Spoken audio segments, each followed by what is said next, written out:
Perfecto. Bueno, pues buen día a todas, a todos. Veo ya a varios que están en la sesión. José, Gustavo, Sanja, Robert, Ra, Juan. Gracias por estar aquí nuevamente en la sesión. Hoy vamos a entrar con el tema, permítanme, déjenme, les subo el ruido aquí, si no, no los veo bien. Hoy vamos a entrar con el tema de la comunicación digital, el derecho electoral y el uso de la tecnología. El fin de la comunicación digital, cuando hablamos de esta comunicación digital, es que pues la ciudadanía, a través de las tecnologías de la información, tenga un papel más activo en la propuesta, en el debate, en la decisión y en la propia implementación de las políticas públicas. Recordemos que lo que veíamos por ahí en este primer módulo del diplomado es que la función política de la comunicación permite este intercambio de ideas entre ciudadanía, actores políticos, medios de comunicación, con el fin de identificar en conjunto los problemas públicos, los asuntos públicos que se tienen que atender, colocarlos en la agenda, porque no solo es un tema de identificación, a veces tenemos muy claros cuáles son estos problemas públicos, pero tenemos espacios, tiempo muy acotado, recursos acotados, y entonces es importante también empujar que estos temas lleguen a la agenda de atención de ese momento, ¿no? Y también identificar cuáles, quiénes son estas autoridades que van a tener que dar respuesta a estos problemas públicos y entonces por ahí atribuirles la responsabilidad de llevar a cabo tareas específicas para poder solucionar estos problemas o paliarlos en la medida de lo posible, también dependiendo de la forma en la que fueron estructuradas estos programas o políticas públicas. Ahora, a partir de esta dimensión, pero de esta dimensión política de la comunicación, pero ya vinculada con el tema de las tecnologías de la información, de la propia comunicación digital, se han planteado varias categorías de análisis desde los diversos teóricos que podemos ubicar o reconocer como la ciberpolítica o la ciberdemocracia, ¿no? Que no es otra cosa que la mezcla de estos fines de la política, de esta politización o publicización de los problemas públicos, con la comunicación política y el uso de herramientas digitales, ¿no? En realidad es, pues, traspolar, digamos, estas funciones de la vida analógica, podríamos decirlo así, a un ámbito digital, que, pues, conlleva toda una serie de beneficios, entre ellos, pues, la comunicación en dos vías. Resaltábamos que tenemos, por ejemplo, el tema de la comunicación unidireccional, un poco lo que veíamos en el primer módulo sobre estos modelos que no toman tanto en cuenta a las personas receptoras, como actúan en función de lo que se les está transmitiendo, pero lo que enfatiza el uso de tecnologías de la información es la comunicación en dos vías. Y en muchas ocasiones esta comunicación es pues de forma casi inmediata, ¿no? Es decir, podemos tener una respuesta por parte de las autoridades casi inmediata cuando estamos hablando de desde asuntos presenciales, desde la propia organización, para poder concertar una cita, para poder plantear las inquietudes con las autoridades, con las instituciones, es bastante difícil hacerlo en el ámbito presencial, ¿no? Entonces, entre las ventajas se encuentra esta comunicación en dos vías, el tema de la horizontalidad. Cuando hablamos de la comunicación digital, a diferencia de, por ejemplo, los medios de comunicación tradicional, que decíamos tenemos esta comunicación mediada con el Internet, pues también porque estamos usando ciertos canales, ciertas redes sociales, por ejemplo, o ciertas plataformas dentro de las propias páginas web que nos permiten llevar a cabo esta comunicación. Entonces, en cierto sentido, hay una comunicación mediada. Sin embargo, los dos extremos, emisor-receptor, pues tienen una comunicación un tanto más directa o un tanto más cercana. Y se apela o se supone que la comunicación digital lo que fomenta es la horizontalidad. En los medios de comunicación tradicionales será yo, empresa, voy a transmitir las noticias, los hechos, de acuerdo a mis intereses, al encuadre que yo le quiera dar a esa cobertura, y el público receptor pues va a tener la posibilidad de informarse por distintos medios de comunicación y lo que ello conlleva, el tema de la cobertura que se da a partir de las distintas ideologías y posicionamientos de los medios. Sin embargo, es una comunicación más vertical, ¿no? Aquí existe esta retroalimentación por parte de los distintos actores y esta horizontalidad. Y también conlleva una suerte de igualdad en la incidencia. ¿A qué nos referimos con esto? Con un actor político reconocido que tiene ya un gran capital cultural, simbólico en la vida real, que lleva pues esa vida a la parte digital, puede señalar que, no sé, que hay alguna injusticia en determinada entidad federativa o en determinado lugar al respecto de cierto tema, pero también lo puede hacer cualquier ciudadano o ciudadana que esté cerca de ese hecho, ¿no? Esta denuncia que se puede hacer para intentar posicionar, insisto, estos problemas públicos en la agenda. Y el otro de las ventajas que tenemos con esta comunicación digital es el acceso equitativo, digamos, a los espacios de tomas de decisiones. Hay una mayor conectividad por parte de la ciudadanía, de la sociedad civil con los actores políticos y en ese sentido hay un mayor acceso a este tipo de herramientas. Aunque pues siempre cuando hablamos de Internet, cuando hablamos de redes sociales, tenemos que tener en consideración todas estas pues desigualdades también económicas, sociales, que nos conllevan a quizás una no tan buena educación digital o ni siquiera el acceso a Internet en condiciones que se pueda realmente utilizar o la falta de acceso a dispositivos. Por ejemplo, si ustedes tienen oportunidad por ahí de revisar, es que no recuerdo exactamente quién organizó la encuesta, pero es una encuesta de el uso de dispositivos digitales durante 2021. 2020, los resultados se presentaron en 2021, pero en realidad estaban analizando todo el tema de la pandemia.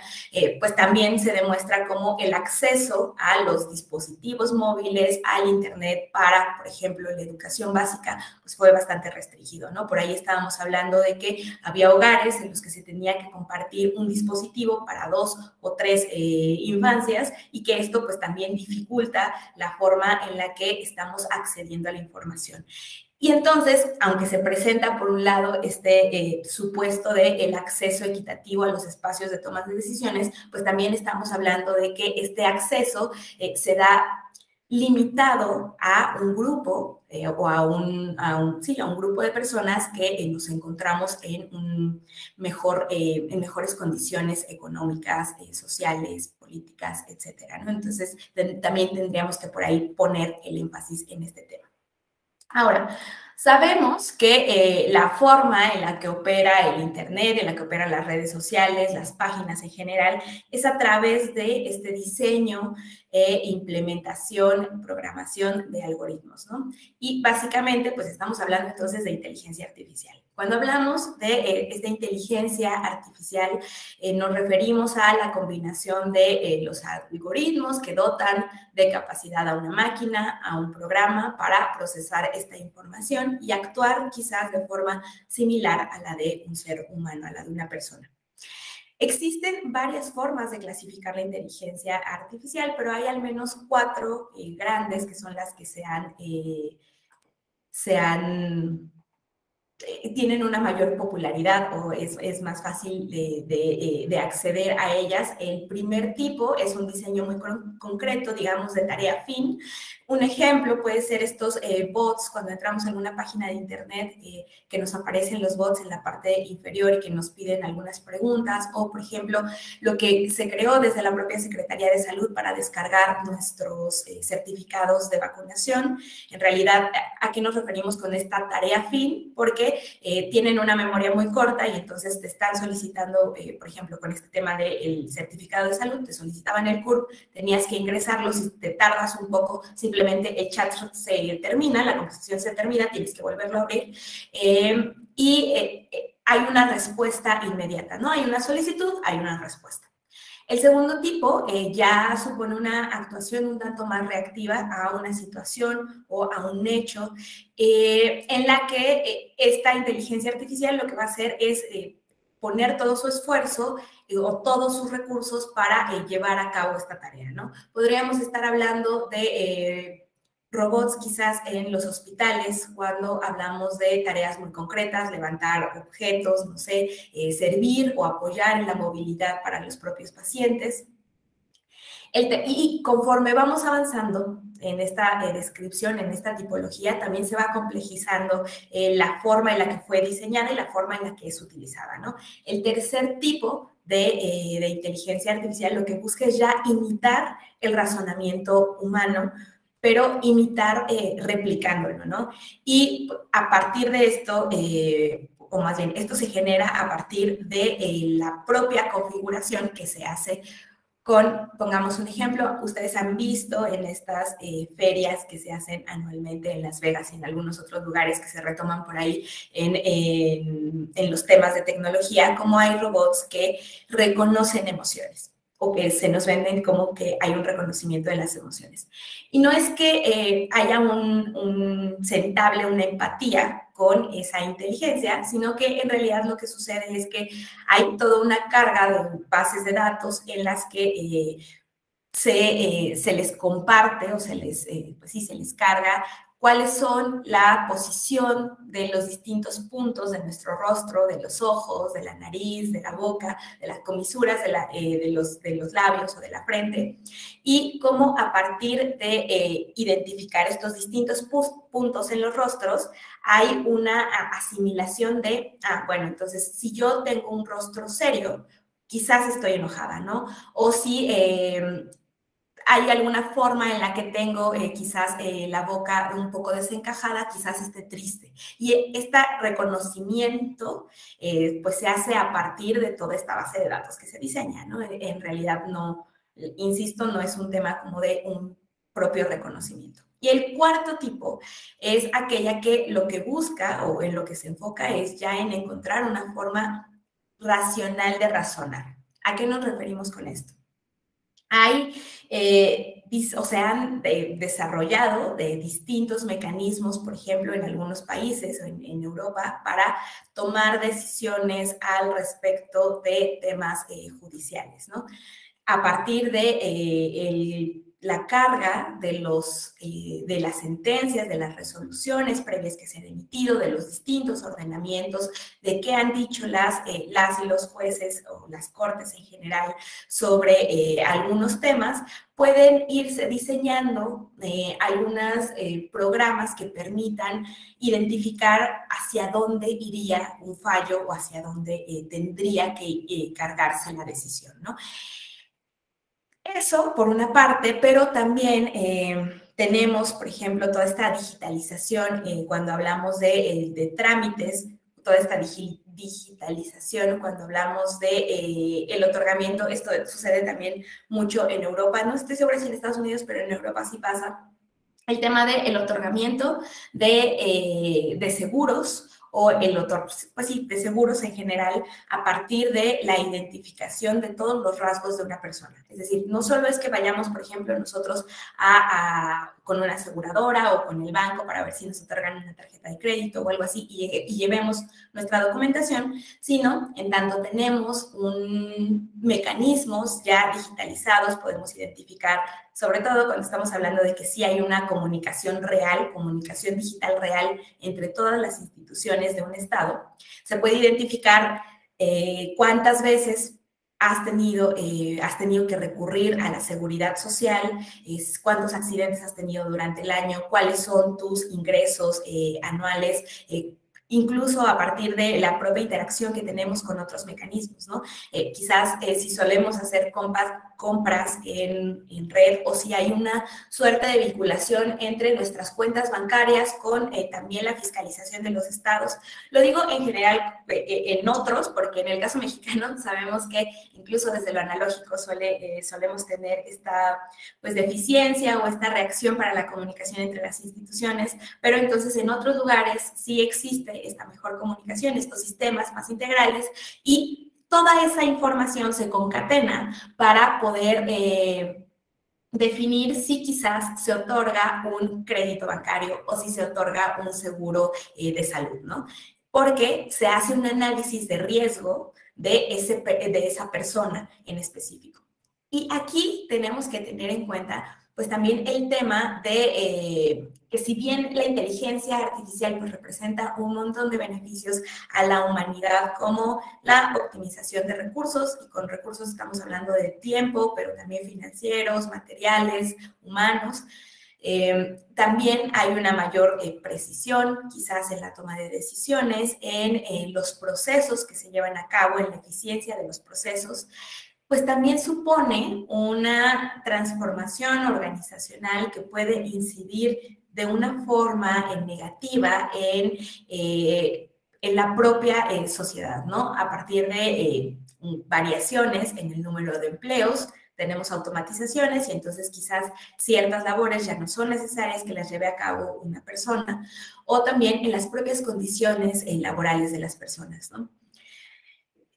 Con estructuras que demandan cada vez una mayor producción de productos o un mayor ofrecimiento de servicios.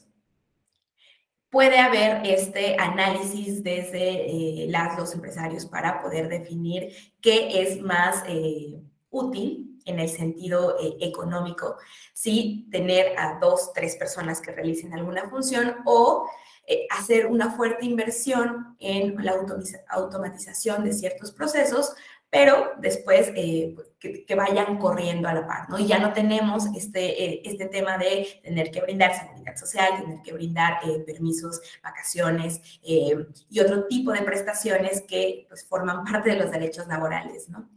Bueno, y en el tema que nos atañe, otro elemento que tenemos que considerar es la discriminación, ¿no? Posibles vulneraciones a la privacidad, pero también posibles introducción de elementos discriminatorios en la toma de decisiones.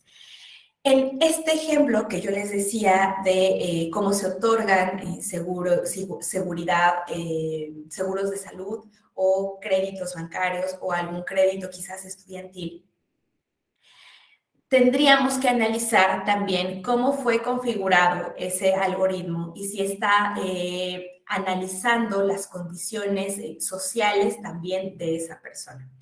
A lo que voy es, hay experiencias, sobre todo cuando hablamos de inteligencia artificial en el uso de la justicia, hay experiencias en Estados Unidos sobre escándalos en la forma en la que se han implementado sistemas de reconocimiento facial en las aplicaciones y cómo suelen hacer una lectura errónea, por ejemplo, de personas afroamericanas, ¿no? Y esto a partir de que el diseño fue pensado con personas caucásicas y entonces la propia base de datos no fue cargada con esta diversidad que pudiera presentarse desde las personas afroamericanas, ¿no? Las bases de datos no fueron cargadas así y entonces hay toda una respuesta. Al final, la inteligencia artificial, la forma en la que se programa, la forma en la que se diseña, pues responde a la información que nosotros estamos otorgando para esta toma de decisión. Hay por ahí un caso en el que se intentó incorporar una especie de test de evaluación sobre la posible reincidencia que podían existir en la comisión de delitos en Estados Unidos, ¿no? En un estado específico, en este momento no me acuerdo en qué estado fue, pero la forma en la que fue configurado, los casos que se cargaron por ahí a este sistema, a este procesamiento de información, fue de personas con ciertas características físicas y raciales, afroamericanas o asiáticas, y también se entiende porque en realidad lo que se hizo fue cargar los casos que ya habían sido resueltos. Y sabemos que también en algunos estados de Estados Unidos suele haber un sesgo discriminatorio y la cobertura que se hace, el análisis que se hace en las propias investigaciones toman también en cuenta si la persona que supuestamente cometió el delito o no tiene ciertos rasgos. Entonces, lo que arrojó este test de evaluación es que las personas afroamericanas tenían una mayor posibilidad de reincidir en la comisión de un delito, pero esto en respuesta a que, pues, los pocos casos que se cargaron de personas caucásicas, esas personas caucásicas no habían reincidido en estos delitos, ¿no? Entonces, insisto, hay una configuración aparte de esta inteligencia artificial, del uso de la tecnología, pues desde los propios sesgos que tenemos las personas, ¿no? Existe por ahí otro caso en Argentina de 2018 que también fue bastante sonado porque se utilizó por ahí un algoritmo para predecir en una provincia, para predecir la posibilidad de que mujeres menores de edad quedaran embarazadas.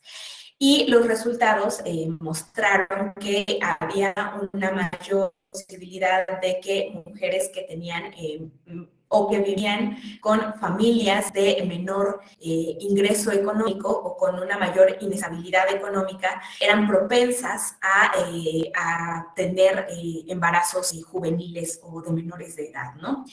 Sin embargo, por ahí el laboratorio de inteligencia artificial de la propia Universidad de Buenos Aires contrastó o, bueno, entró a la discusión porque lo que ellos decían era que con este tipo de difusión que además estaba haciendo desde la propia provincia, no recuerdo el nombre de la provincia tampoco, pues les decía, es un caso argentino de 2018, pero estos resultados se estaban arrojando desde el gobierno, ¿no? Desde la administración pública.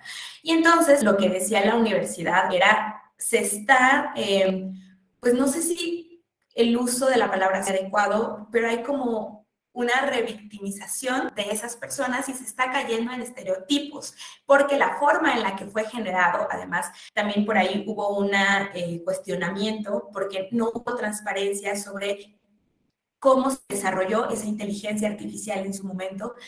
Solo se sabía que por ahí había tenido algún apoyo de algún grupo o alguna organización asociada con la Iglesia Católica, un tanto más conservadora, y entonces también por ahí se ponía, se hacía este señalamiento de que había una reproducción de ciertos estereotipos de si eres una mujer joven, de escasos recursos, entonces seguramente vas a estar embarazada antes de cumplir la mayoría de edad. Y lejos de que esto nos permita tomar decisiones más racionales en la implementación de políticas públicas, pues también está generando un mayor problema, ¿no? Veía por acá que Janet nos compartió en... Ah, claro, Janet Cervantes nos dice, lo mismo ocurrió en Estados Unidos con el algoritmo que usa el sistema de servicios sociales para atender a las víctimas de violencia. Seguramente, Janet, te refieres a que hubo también este sesgo de personas con ciertas características raciales, ¿no? Muchas gracias. Gracias, Janet, por compartirnos este caso. Entonces, les decía, es importante que identifiquemos en esta configuración o en esta creación de los algoritmos cómo se hace. La tecnología en general nos va a permitir siempre introducir mejoras, ¿no?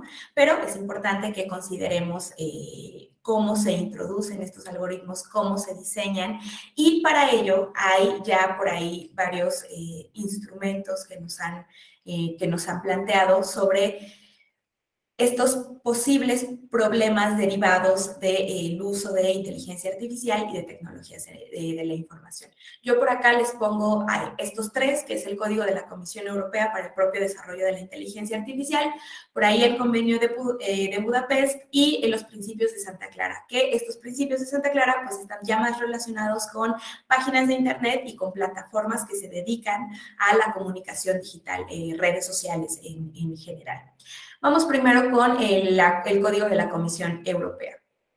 Lo que nos dice el código a grandes rasgos es que la inteligencia artificial siempre tiene que tener una supervisión humana y que esto implica que exista un plan o un programa para dar respuestas ante cualquier contingencia o ante algún evento, ¿no? Nos plantea también que los sistemas, este diseño, la forma en la que fueron programados, tienen que ser resistentes y tienen que ser resilientes. ¿Y a qué se refiere con esto? A que tienen que evitar el posible hackeo, la posible manipulación de la información, porque sabemos que pues estas grandes bases de datos, sobre todo cuando hablamos del diseño de programas o de plataformas desde desde el Estado, pues tenemos una gran cantidad de información personal, ¿no? Pero también podríamos estar hablando, por ejemplo, del uso que ahora, cuando hablamos del caso mexicano, se pudiera hacer de nuestros datos o de nuestra información con esta solicitud que ahora nos piden desde cualquier banca en línea sobre nuestras ubicaciones, ¿no? Recordemos que desde el año pasado tenemos que otorgar este tipo de permiso de nuestra ubicación precisa cuando hacemos algún trámite a través de banca en línea, y entonces por ahí hay un cuestionamiento desde la sociedad civil con qué pasa con esos datos y además ¿por qué tienes que guardar esa información? Porque no recuerdo exactamente en este momento cuántos años se guarda esa información, pero pongamos un número, 3, 5 años. ¿Por qué tendrías que guardar esta información durante 5 años? Si en todo caso se hubiera cometido algún delito, quizás, o sobre todo cuando hay estos hackeos de tarjetas o estos problemas de seguridad con las bancas, a veces el tiempo de respuesta que nos puede dar el banco es de máximo 1 año, ¿no? Entonces, ¿por qué tendría que haber o por qué existe esta disparidad entre el tiempo que tiene que guardar la información y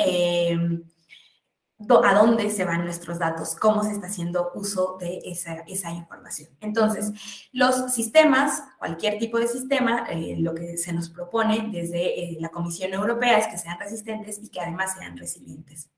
Y además, en ese sentido, pues tienen que garantizar la privacidad de los datos que se están utilizando en el desarrollo de estos programas. Y tienen que ser transparentes. Y cuando hablamos de transparencia, no estamos hablando propiamente de estos datos, de cuáles son los datos que se están utilizando, aunque eso sí es importante, pero se refiere más al comportamiento de la propia inteligencia artificial, es decir, identificar cómo fue diseñada, quiénes fueron los programadores, identificar las posibles falencias o los posibles errores que pudiera tener este tipo de programas. Y es importante que conozcamos esto porque a lo que apela es que pueda duplicarse este tipo de inteligencia artificial. Es decir, en tanto tenemos un conocimiento avanzado de cómo fue diseñado y de cómo funciona y de cómo arroja resultados, tendría que existir la posibilidad de que otras personas pudieran replicar ese mismo mecanismo. Y esto es lo que nos asegura una absoluta transparencia en el diseño de esta inteligencia artificial. Y un último elemento que por ahí incorpora este código es que se debe de tener en cuenta la diversidad social para garantizar que los algoritmos no tengan algún sesgo discriminatorio, ya sea de forma directa o de forma indirecta, ¿no? Cuando hablamos de esta forma indirecta, puede ser en el ejemplo que veíamos de Estados Unidos, quizás es una forma pues un tanto más directa de discriminación. Estamos diciendo que las personas afroamericanas van a tener una mayor reincidencia en la comisión de estos delitos. Sin embargo, fue provocado porque la forma en la que se cargaron estos datos no consideraron también el elemento de las personas caucásicas, ¿no? Entonces, aunque aparentemente hay un diseño neutral, sí existe ya en el resultado una discriminación para estos grupos. Y de ahí también la importancia de que exista supervisión humana en el diseño y en distintas fases del diseño. Es decir, puede haber un número limitado de diseñadores, de programadores de esta inteligencia artificial, pero en la medida de lo posible tiene que pasar por varios filtros para que esos sesgos que se pudieron haber quedado de los propios desarrolladores se vayan puliendo o se vayan mejorando conforme otras personas hacen esta revisión. Y por ahí el último elemento que toma en consideración el código es el tema de la responsabilidad social y la responsabilidad medioambiental, ¿no? Lo que nos dice el código es que el desarrollo de cualquier tipo de tecnología debe tener en cuenta este posible impacto que tenga en el medio ambiente y al tenerlo en cuenta, en la medida de lo posible, intentar reducir este impacto medioambiental. Esto, una vez más, también como habíamos visto en otras sesiones, pues cuando está planteado en en blanco y negro en los documentos, es muy sencillo de decirse, ¿no? Cuando tengamos este desarrollo de programas de dispositivos de inteligencia, pues vamos a tener en cuenta el tema del medio ambiente.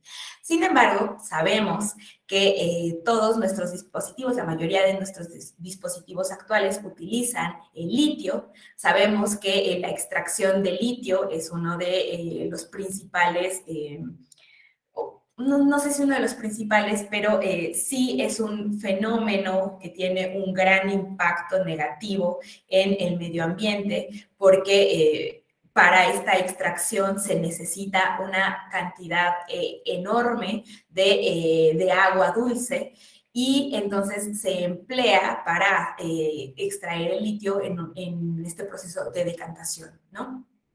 Entonces, hay un uso excesivo de recursos naturales no renovables para extraer estos materiales que, claro, van a ser beneficiosos en algún momento o en cierta medida, pero que también implican la afectación, el desequilibrio del medio ambiente en las zonas en las que está habiendo esta extracción, para la fauna, para la flora, pero también para las personas que viven en esos espacios, ¿no? Y bueno, básicamente estos serían los elementos que nos plantea el Código de la Comisión Europea para este desarrollo de inteligencia artificial. Y cuando hablamos también del Internet, es posible pues identificar una serie de derechos que sabemos que tenemos también en el mundo analógico, pero que se han reconocido por algunas personas como estos derechos digitales. El derecho a la intimidad, el derecho a la rectificación y este llamado derecho al olvido, ¿no? Que este derecho al olvido, hay también por ahí quien plantea que en realidad no es un derecho al olvido como tal, sino más bien implica solo la desindexación de los motores de búsqueda cuando hablamos de ciertos nombres o de fotografías o cosas así. Entonces no estamos hablando de un derecho al olvido real, sino simplemente los distintos dispositivos, los navegadores ya no nos están arrojando los resultados que queríamos saber sobre determinada persona, ¿no? Pero también tenemos por ahí el derecho a la neutralidad de Internet. Y este derecho a la neutralidad de Internet pues se refiere a que los proveedores de servicios de Internet deben de ser transparentes en su oferta de servicios, pero también tienen que evitar la discriminación en alguna medida o cualquier tipo de discriminación que pudiera existir al otorgar estos servicios. Y hablamos también del derecho a la seguridad digital, sobre la información que por ahí podemos difundir en Internet, o también cuando hablábamos de este derecho a nuestros datos, estamos hablando de la protección de los datos en general, pero también cuando hablamos del uso de información de personas menores de edad, ¿no? Para evitar cualquier vulneración a su desarrollo. Y a estos, pues claramente se le sumarían lo que ya conocemos, libertad de expresión, de información, de asociación, etcétera, que pues nos lo permite el Internet, las redes sociales, aunque no hay una pues, regulación específica de cómo tiene que ser o cómo no tiene que ser en este ámbito digital, pero pues sabemos que simplemente traspolamos esta información de lo analógico a lo digital. Y entonces les mencionaba por ahí el convenio de Budapest, porque básicamente a lo que ayuda o lo que orienta es sobre cómo actuar en el ámbito internacional. Varios países ya lo han firmado. Este convenio es por ahí de 2001 y entonces ya ha sido asignado por varios estados. Y básicamente lo que plantea son herramientas para reaccionar en conjunto, de forma internacional, para evitar algún tipo de delito cibernético. Fraude, falsificación, pornografía infantil, trata a partir de estos medios digitales, etcétera, ¿no? Este convenio nos permite o nos da pautas o ciertas reglas de cómo pueden colaborar los estados para evitar este tipo de fraudes.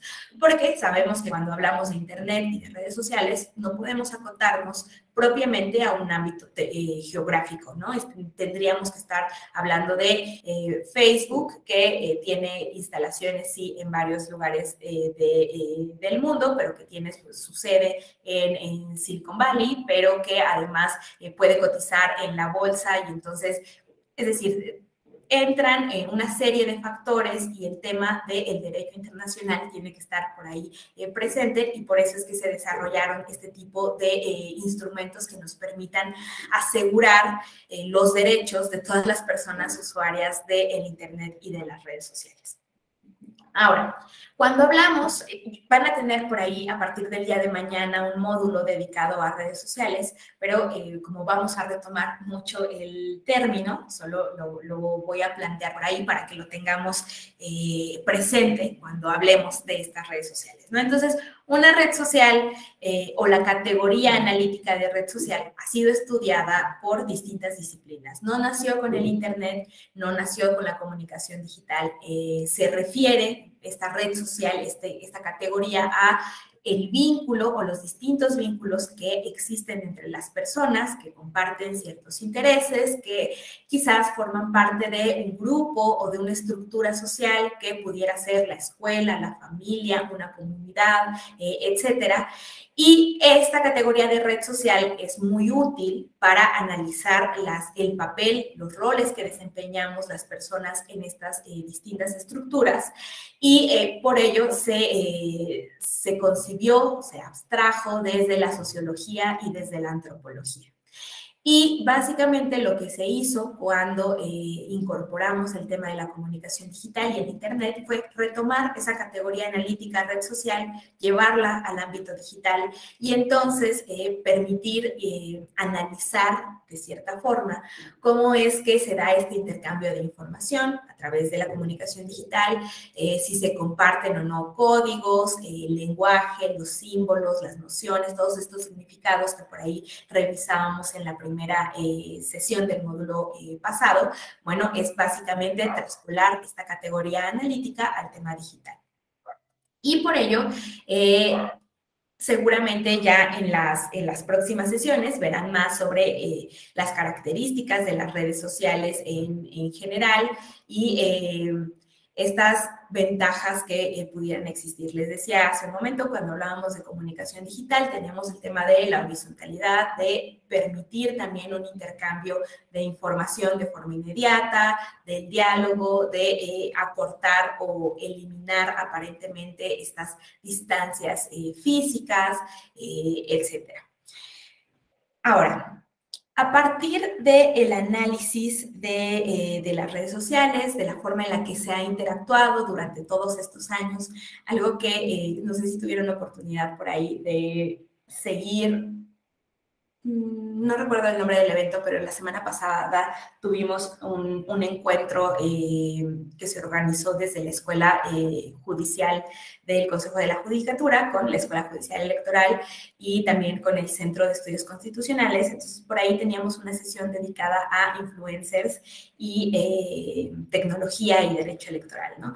Y un poco una de nuestras invitadas ponentes era Gabriela Barkentin, y ella lo que nos decía era, cuando las personas utilizan el término nuevas tecnologías, a veces dan a entender cómo qué tan desapegadas están del uso de la tecnología, ¿no? Porque estamos hablando de que el auge del Internet fue desde por ahí la década de los 80, de los 90, que cuando hablamos de estas redes sociales, pues por lo menos llevamos ya unos 20 añitos con este desarrollo y entonces, pues, todo este tiempo nos ha permitido también ya tener ubicados cómo se suele dar la interacción. Siempre hay cosas nuevas, claramente, y también hay innovación por parte de las plataformas, porque aunque las redes sociales surgieron con objetivos muy específicos, en este afán de llegar a más personas, de captar a más público, pues por ejemplo, tenemos el caso de Facebook o de Meta, que lo que hizo fue ir comiéndose aplicaciones, ¿no? Ir retomando Instagram, ahora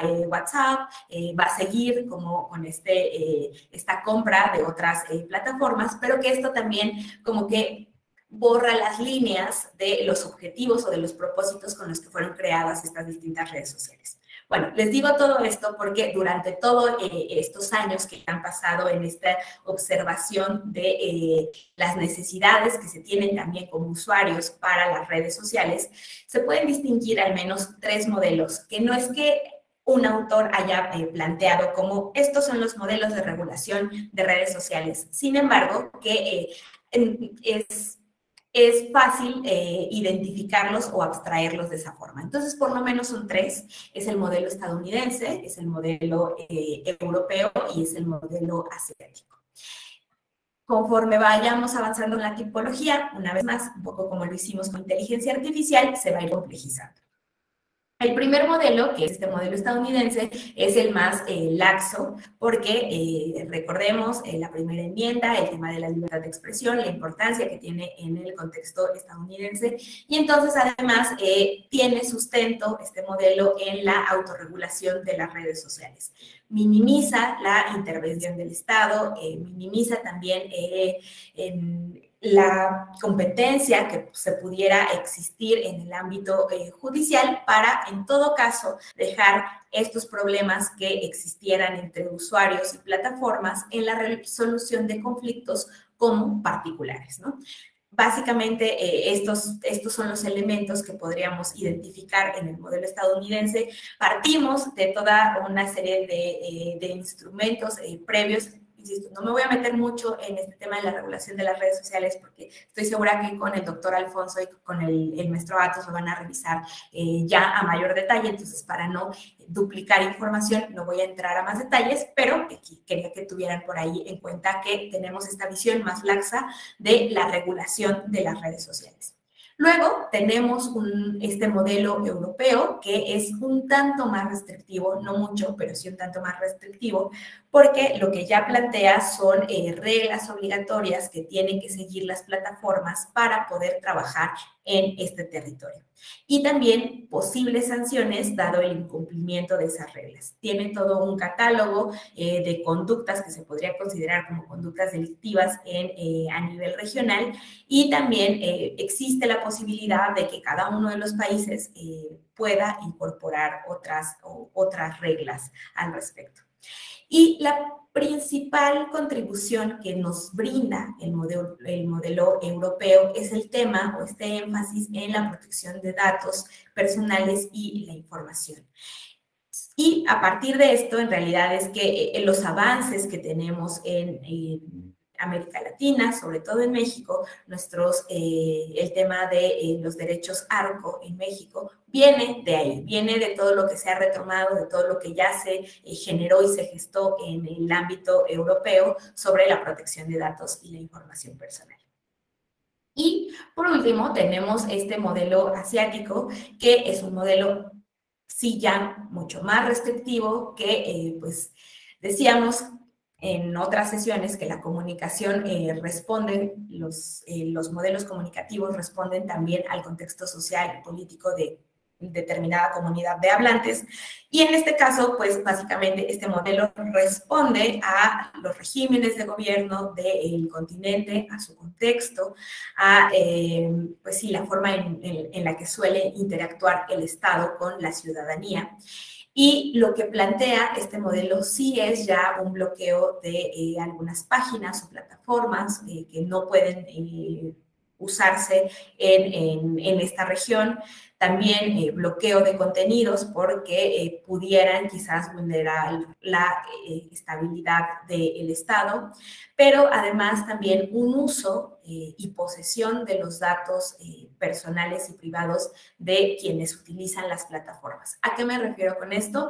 Hay, por ejemplo, un reglamento, una ley en China que le solicita a las plataformas que, aunque sean extranjeras, si van a brindar servicios en el país, tengan que resguardar los datos de sus usuarios durante un tiempo específico porque las autoridades pueden hacer una revisión aleatoria sobre el tipo de información que se está publicando, ¿no? Claramente tendría por ahí que existir también alguna orden judicial, etcétera. Y lo que también se plantea con este reglamento, con esta ley, es que tiene que existir, pues, profesionalismo, confidencialidad por parte de las personas que forman parte de estas autoridades y que van a hacer esta revisión de los datos. Sin embargo, pues hay una posesión de los datos ya no solo por parte de las empresas, sino también por el Estado, y que además tiene que estar resguardado por un número,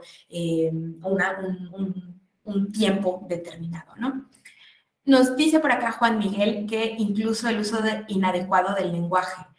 Supongo, Juan, que te refieres a que también hay una restricción a este tipo de lenguaje, ¿no? Que hay como a estos bloqueos. Sí, también existen, pero esto Sí, se puede... Adelante, Miguel, si quieres compartirnoslo. Bueno, es que yo algo que pienso es que todavía le hace falta mucho a las IAs para que puedan funcionar de manera correcta, porque al menos en Facebook o redes sociales todavía no entienden de intenciones. Ellas nada más marcan pues el algoritmo de las palabras. Por ejemplo, recuerdo que hace unos meses, si tú ponías HP negra, que es el nombre de la computadora y el color, el algoritmo de Facebook inmediatamente te lo bloqueaba, te clasificaba de racismo, te mandaba una notificación de que eso era racismo. Sí, y es perfecto que haya este timing en lo que vamos a hablar, porque justo lo que les quiero platicar ahora es de estos principios de Santa Clara. Y antes de entrar a los principios de Santa Clara, me gustaría escuchar su opinión al respecto. Cuando hablamos de este monitoreo de los contenidos de Internet, ¿quién tendría que hacer este monitoreo? Es decir, las propias plataformas o las autoridades del Estado en específico, o que no haya monitoreo y que los usuarios compartan lo que quieran compartir. ¿Quién tendría que ser responsable de esta moderación de contenidos? Porque esta es una de las grandes preguntas que se suele plantear cuando hablamos de redes sociales y de Internet. Y que a partir de la respuesta que demos a esta moderación de contenidos, se derivan otros elementos que pueden entrar, que pueden vincularse, por ejemplo, con nuestro caso, ¿no? O con el contexto del que estamos hablando, con medios, con comunicación política, con comunicación electoral, con campañas. Entonces, ¿ustedes qué opinan? ¿Quién debería hacer este monitoreo de los contenidos en Internet? ¿Quién es responsable de la moderación? ¿Quién se anima a compartirnos su opinión? A veces hago esta pregunta en una encuesta, porque hay a quien no le gusta decir yo pienso que tendría que ser el Estado, pero hoy no tuve oportunidad de generar el cuestionario. Adelante, Alan. Bueno, considero que en el tema del monitoreo del contenido en las redes sociales es una responsabilidad compartida. No se le puede cargar todo a la plataforma como tal y tampoco al Estado, ¿no? Considero que podría ser el Estado la obligación de regular mediante una normatividad jurídica en donde se le obligue a la plataforma tener esta obligación también, vaya, de poder regular el contenido. O sea, considero que es un trabajo compartido de ambos lados. Muchas gracias, Alan, por esta participación. Ra, adelante. Pero tendría que ser bien claras todas las reglas para que también la misma sociedad esté enterada de cómo funciona y qué debe compartir, qué no debe compartir, cómo debe expresarse. O sea, si todas las reglas son claras, creo que la regulación se daría en forma automática. Sería todo. Muchas gracias, Ra. Robert, adelante.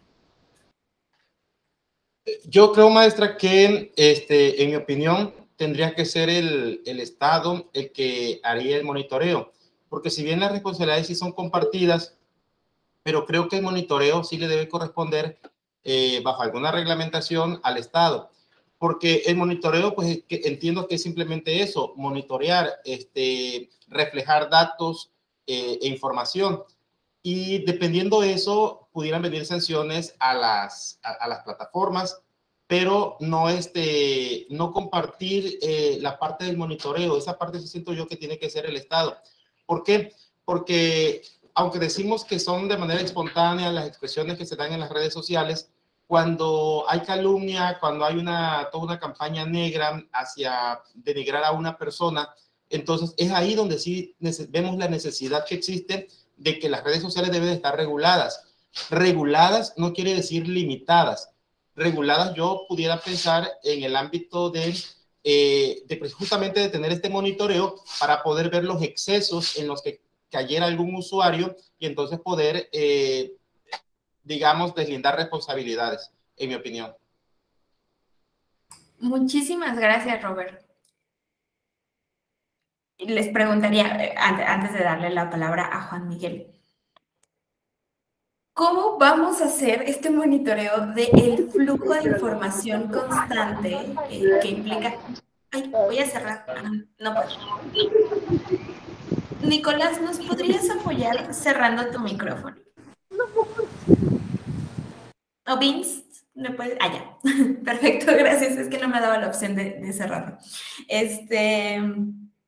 Les decía, ¿cómo se hace este monitoreo considerando la inmensidad de mensajes que implica por minuto en el uso de cualquier tipo de red social? Y sobre todo cuando hablamos también desde el monitoreo del Estado, porque muchas veces, un poco lo que nos planteaba Juan Miguel en su participación anterior es el algoritmo, las inteligencias artificiales no han conseguido hacer esta adecuada censura, por así llamarle, o medida cautelar de algunos contenidos, ¿no? Porque pues implica una inmensidad de mensajes por minuto y en los estados tenemos recursos limitados.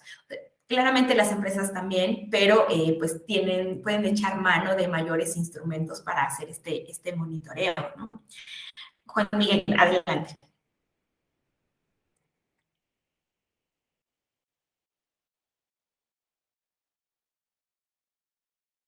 Tu micro.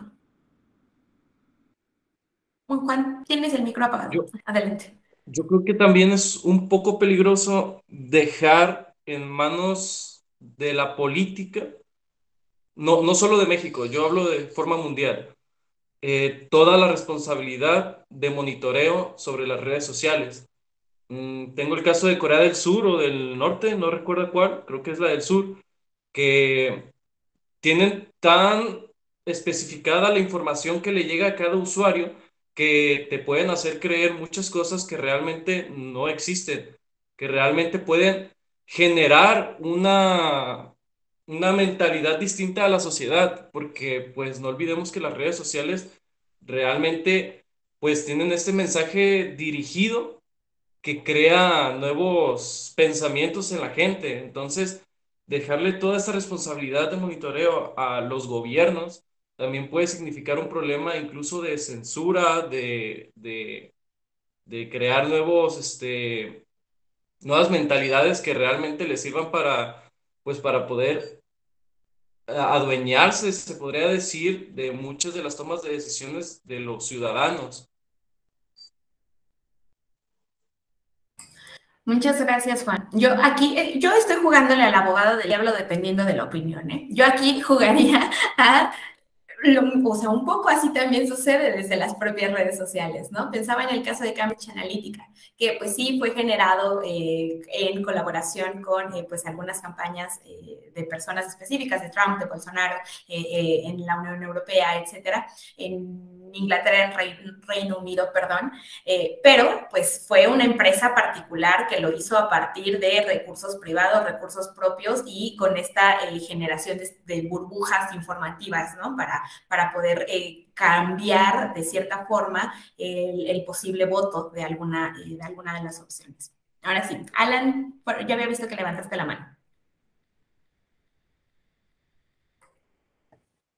Sí, bueno, era un poco con el argumento del compañero Juan Miguel. Es por eso que considero que el tema del monitoreo, porque el monitoreo de regulación de las redes no puede recaer en su totalidad en el Estado. O sea, tenemos ejemplos claros como pasa en países asiáticos, como en China, por ejemplo, donde totalmente yo creo que el tema de la moderación en el 100% por parte del Estado cae como un riesgo para la libertad de expresión y lejos de ser una moderación del discurso, cae ya en una hegemonía total sobre las redes sociales.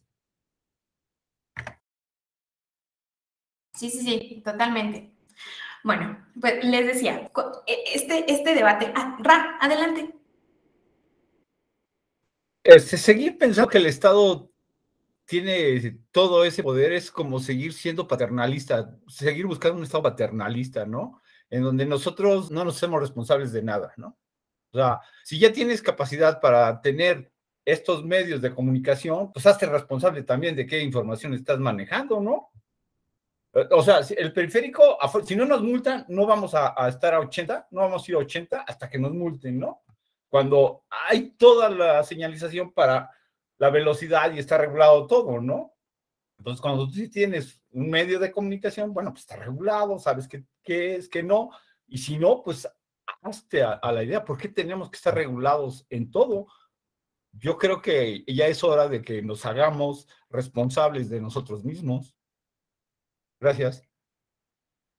No, muchas gracias a ti, Ra. Bueno, antes, Juan Miguel nos comparte en el chat, mencionando lo de China, existe un modelo actual de puntuación donde depende de cuántas estrellas tengas, se te puede denegar cosas o adquirir beneficios ante la sociedad o gobierno.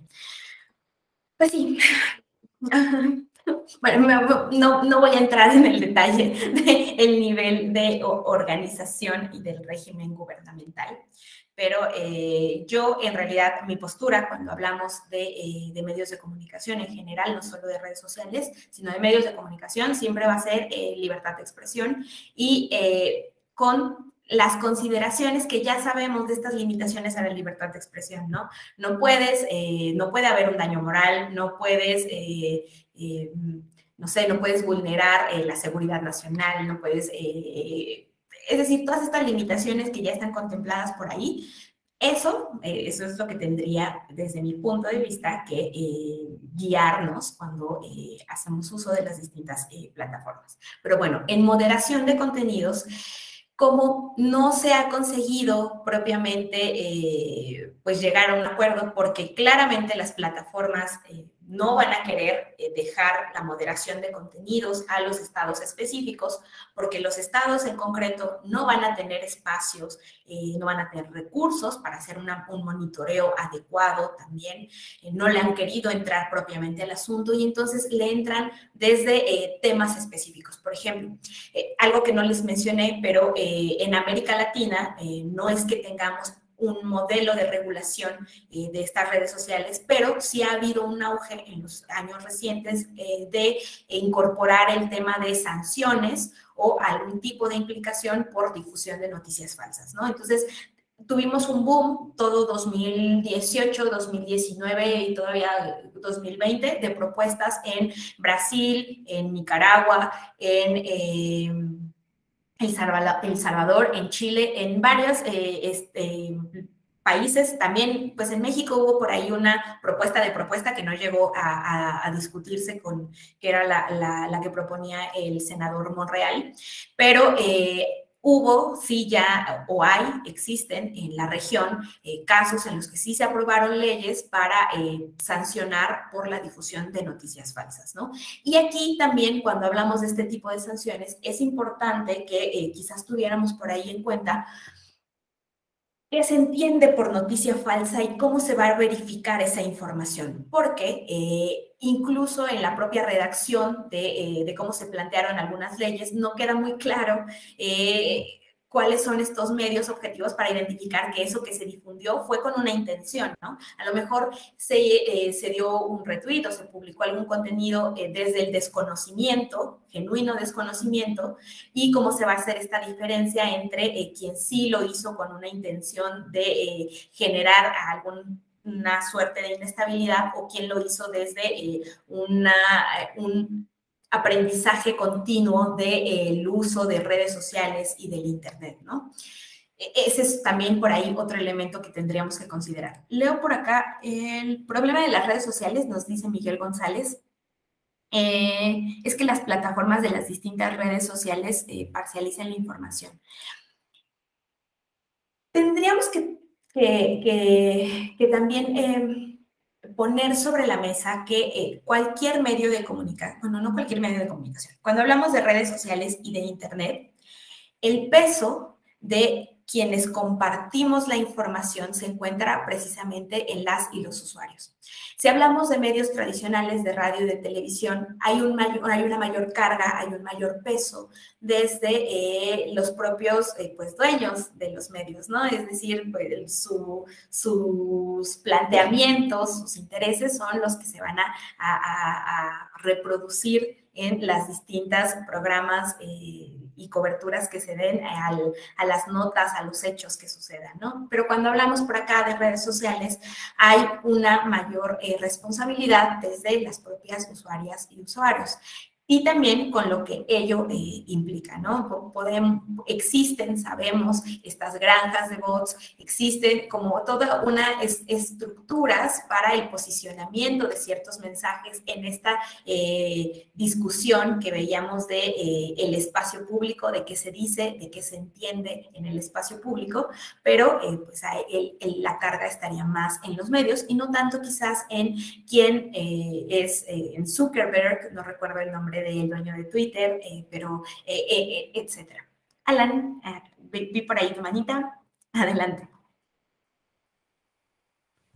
Sí, bueno, de hecho ya lo estaba escribiendo en el chat, pero no interrumpir más, pero justo creo que este es un punto medular en el tema de la regulación de las redes sociales. ¿Por qué? Porque la plataforma no puede ser tomada como la editora del contenido. ¿Por qué? Porque quien está generando el contenido es justo los usuarios. Entonces, yo creo que es un punto de inflexión ahí y es uno de los puntos medulares para la regulación del contenido en dichas redes. Muchísimas gracias, Alan. A ver, vamos un poco a qué nos dicen estos principios de Santa Clara. Recordemos, con todo este escándalo que se dio de Cambridge Analytica, cuando citaron a declarar a Zuckerberg, cuando sucedió todo esto, hubo una mayor necesidad de transparencia por parte de las distintas plataformas digitales en cómo están utilizando sus datos, cómo prestan sus servicios y en algunos puntos en específico. Entonces, ya existían por ahí estos principios de Santa Clara desde hace algunos años, pero en 2018 hubo una actualización que se hizo con apoyo no solo pues del propio equipo de las distintas plataformas, sino de organizaciones civiles, no gubernamentales de varios países que se relacionan con derechos digitales, con derechos en el uso del Internet, y entonces se hizo esta actualización de los principios. Básicamente lo que plantean es, uno, la posibilidad de que existan procesos automatizados para identificar contenidos que puedan vulnerar los derechos humanos con el uso de estas plataformas, ¿no? Y que a su vez también plantean que tiene que existir una supervisión de este tipo de identificación de contenidos. El ejemplo que nos daba Juan Miguel sobre el HP o otro ejemplo también que se volvió un poco famoso en Instagram o la foto a una cebolla que por la perspectiva que había sido tomada la foto parecía un seno y entonces la plataforma lo bloqueó, pero era una verdura, ¿no? Ese tipo de cosas que, pues claro, el algoritmo, les decía, en este monitoreo intenso que tiene de cuántos mensajes se emiten por minuto en una red social, tiene que hacer esta verificación y después pasa a una revisión Y algunas personas son quienes ya revisan, bueno, esto se puede desbloquear, esto no, y entonces se van generando estos mensajes de aviso para los usuarios sobre contenidos que están siendo discriminatorios o que pueden vulnerar los derechos humanos con el uso de estas plataformas. Estos principios también por ahí señalan que las reglas sobre lo que está permitido o está prohibido en una plataforma, que era un poco la propuesta que también nos hacía Ra hace un rato con su participación, deben ser reglas que sean muy claras, que tienen que definir cada una de las aplicaciones y que los usuarios tenemos que saber en dónde se ubican para tener las condiciones, tener el panorama, ¿no? Un poco cuando hablamos de las campañas electorales y de la contienda electoral, tenemos estas reglas muy claras, no puede haber modificaciones con un tiempo menor de 90 días previos a que inicie el proceso electoral, porque se entiende que todos los actores políticos ya van a tener muy claras las reglas del juego para poder participar en el proceso. Lo mismo de este lado, ¿no? Tiene que existir estas reglas claras, las plataformas se comprometen a tenerlo, y también a dar a conocer a sus usuarios cuáles son los contenidos que pueden publicar, más que pueden publicar sería cuáles son los contenidos que están prohibidos publicar, porque existe esta posible discurso de odio quizás, cuánto tiempo puede pasar en caso de que se llegue a suspender la cuenta por emitir este tipo de mensajes, o en qué momento y con qué tipo de contenidos se va a borrar ese mensaje que se ha publicado en la plataforma. Estos elementos también se contemplan por ahí con estos principios de Santa Clara. Otro es el tema de que las plataformas se comprometan con asegurar la competencia cultural. ¿Y a qué se refiere con esta competencia cultural? Cuando hablamos de la moderación de contenidos, un poco, quizás sí, es que el ejemplo que daba Juan Miguel es muy ilustrativo con esto, ¿no? Si nosotros leemos HP negra, quizás no identificamos que pueda ser un insulto, no identificamos algo más, pero quizás sí lo utilizamos de cierta forma con esta palabra que sabemos que es políticamente incorrecta, que está mal decir en Estados Unidos. Entonces, en el contexto se va a entender que eso es un insulto, ¿no? Esta competencia cultural lo que dice es las personas que revisen los contenidos para decidir si se eliminan o no se eliminan, tienen que tener este entendimiento genuino del idioma, de la cultura, del contexto social y político, para poder identificar si una palabra que en otro contexto no es un insulto, ¿por qué en ese sí lo sería, ¿no? Y un poco también apelando a este sentido de, a veces cuando hablamos de libertad de expresión, cuando hablamos también de discurso de odio o de discurso racial, de todo este tipo de elementos discriminatorios, no se hace de forma directa, ¿no? Se utilizan otro tipo de palabras, de fotografías, de alusiones que a lo que nos llevan es a insultar, sí, a una persona, a un grupo, etcétera, pero que se está haciendo de una forma velada o indirecta. Y de ahí la importancia de que exista este monitoreo desde el conocimiento también cultural de cómo se están llevando a cabo la comunicación o el lenguaje en una comunidad de hablantes en específico, ¿no? Otro elemento que incorporan estos principios es el principio de transparencia, ¿no? Se tiene que saber, o en caso de que un Estado solicite a través de una orden judicial, a través del proceso que tenga establecido cada una de estas plataformas, información sobre sus usuarios por quizás la comisión de algún delito, etcétera, tiene que existir esta vinculación y esta transparencia por parte de los empresarios de las redes sociales, bueno, por parte de las directivas de las plataformas. Y cuando hablamos también, por ejemplo, del tema de monitoreo de contenidos, de si se va a borrar o no se va a borrar la información, las y los usuarios tienen que recibir siempre avisos. Eso es lo que plantea estos principios. vamos de un primer aviso de quizás esto se va a bloquear en una hora. Si continúas con este tipo de lenguaje, te vamos a bloquear la cuenta 24 horas. Si continúas, te lo vamos a bloquear 7 días o algo así, hasta que quizás alguna de las sanciones implique eliminar por completo esa cuenta. Juan Miguel, adelante.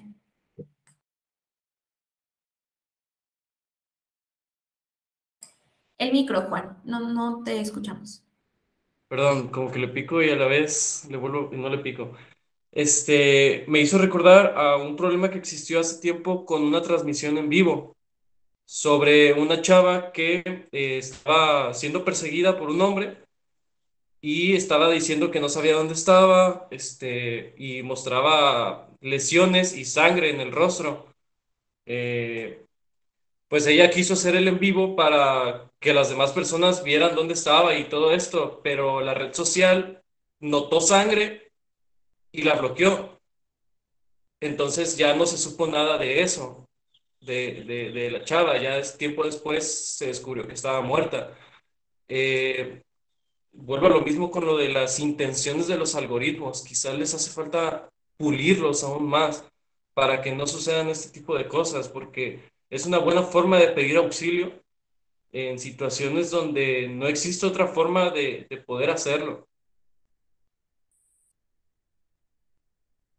Sí, yo pensaba en incluso la forma en que las y los usuarios han intentado darle la vuelta a los bloqueos de las redes sociales, ¿no? Pensaba no solo cuando les ponía el ejemplo decía las palabras que en cierto contexto son un insulto y en otros no, es porque yo he visto en algunas redes sociales que se empiezan a utilizar imágenes. O sea, como que mezclas una imagen, no un meme propiamente, sino que mezclas una imagen con algunas letras para, en el contexto, poder leer la palabra y que claro que sabes que esa palabra es un insulto, ¿no? Y entonces es la forma de burlar a la red. Pero en este caso que tú nos dabas, recuerdo las protestas del año pasado o el antepasado en Colombia, corríjanme, no recuerdo si es 2020 o 2021, que la mayoría de la cobertura que se hizo a las protestas fue a través de Instagram, de TikTok y de Instagram, ¿no? Y cómo se veían esta represión de la organización, no sé si eran policías o si eran militares, no recuerdo exactamente qué era, pero como se veían estos enfrentamientos y esta represión hacia las y los jóvenes, lo que hizo Instagram fue empezar a bloquear a ciertos usuarios y entonces ya no podían hacer transmisiones en vivo. Y la forma en la que le dieron la vuelta a estos chicos fue subir fotografías o subir la canción de moda, subirse al trending que estaba en ese momento en TikTok. Y la primera fotografía con el que empezaban el en vivo, aparentemente no decía absolutamente nada, ¿no? Y después, era en Chile, no era lo de Colombia, era en Chile. Y después continuaban con ya la transmisión o hacían videos en YouTube que ponían el título del video como tutorial para aprender a hacer no sé qué, pero tú entrabas a ver el video y claramente estaban hablando de las protestas en Chile, ¿no? Entonces, esta forma en la que los usuarios también han aprendido a darle la vuelta a los algoritmos, con cosas que en este caso era un tema de bloqueo informativo. Los medios de comunicación no estaban haciendo la cobertura de lo que estaba sucediendo con las universidades, con las y los estudiantes, y claro, encontraron la forma de darle la vuelta para que el resto de las personas pudiéramos saber qué era lo que estaba sucediendo en ese momento. Sin embargo, pues también se puede hacer darle la vuelta hacia lo negativo, ¿no? Entonces, eso, de ahí la dificultad también cuando hablamos de la regulación en redes y en Internet. Y bueno, básicamente estos son los elementos que se retoman con estos principios de Santa Clara, que les decía, están firmados por todas estas grandes plataformas: Google, Facebook, Twitter, Facebook ahora ya no es Facebook, Meta, todas estas plataformas, y también en colaboración con varias organizaciones de la sociedad civil. Ahora vamos un poco a qué es lo que ha sucedido ya en materia electoral en México con el uso de la tecnología, de redes sociales, de Internet, en el ámbito de las campañas, en el ámbito electoral para las contiendas. ¿Qué es lo que ha sucedido? ¿Qué es lo que nos ha dicho el Tribunal Electoral? Porque como sabemos, ya les había comentado el día de ayer, pues no es que exista propiamente una regulación, pero claro, estas limitaciones que pueden haber en el modelo de comunicación política para medios tradicionales también son aplicables en muchas ocasiones, por ejemplo, con el tema de veda para Internet y redes sociales, ¿no? Entonces, vamos a entrar a 4 grandes rubros. El primero tiene que ver con la difusión de contenidos en YouTube y para eso tenemos estos 3 casos. El primero es este JRC 165 de 2018. Les voy a compartir, ya puse todo lo que vimos el día de ayer y lo que estamos viendo el día de hoy en una sola presentación. Entonces, por ahí ahorita al final de la sesión les comparto la liga y de todas maneras le voy a pedir al equipo de tecnologías que nos apoye subiéndolo al micrositio para que lo tengan a la mano. Entonces, este primer caso, que es el JRC 165 de 2008, es uno de los más viejitos al respecto de qué se ha dicho sobre contenidos en YouTube. Y como ustedes pueden ver, estas son capturas de pantalla de los videos que estaban por ahí alojados en YouTube. Esta imagen viene de la propia sentencia. Y en este juicio, lo que se estaba acusando era de que había una calumnia hacia el entonces candidato a la presidencia municipal de Acapulco, porque, entre otras cosas, en estos 4 videos de YouTube se les estaba acusando de robar, de incremento a la gasolina, de la vulneración de los derechos laborales de sus colaboradores, etcétera, ¿no? Y cuando hablamos de comunicación digital en el ámbito político, en el marco de las campañas, una de las principales retos para las autoridades es atender este tipo de juicios en lo inmediato, es decir, darle respuesta para que no haya alguna vulneración, pero también verificar que esos contenidos realmente existan, ¿no? Sabemos las distintas formas que hay para hacer una manipulación de algún video, de alguna imagen, y entonces la autoridad tiene que allegarse de toda una serie de elementos para poder identificar que en realidad esos videos por ahí estaban alojados en algún lugar. Entonces, en todos estos casos, cuando hablamos de estos videos, se presentaron por ahí documentales públicas por parte de quienes estaban presentando los juicios, pero también pues hubo por ahí un análisis desde la propia autoridad para verificar que existían los videos, en dónde estaban ubicados y qué era lo que decían estos videos, ¿no? También, por ejemplo, se presentaron en varios de estos discos compactos, ya con los videos, en caso de que se bajaran de la plataforma, la autoridad tuviera oportunidad de verificar cuáles eran los contenidos que estaban por ahí en estos. Ahora, ¿qué fue lo que dijo en este caso la autoridad? Bueno, primero, que lo que estaban exponiéndose en estos videos, es decir, existían los videos, sí, estaban alojados en la plataforma de YouTube, pero no había forma, no existían elementos objetivos para decir que estos dichos correspondían a la realidad, ¿no? Que había algún tipo de apego con la realidad.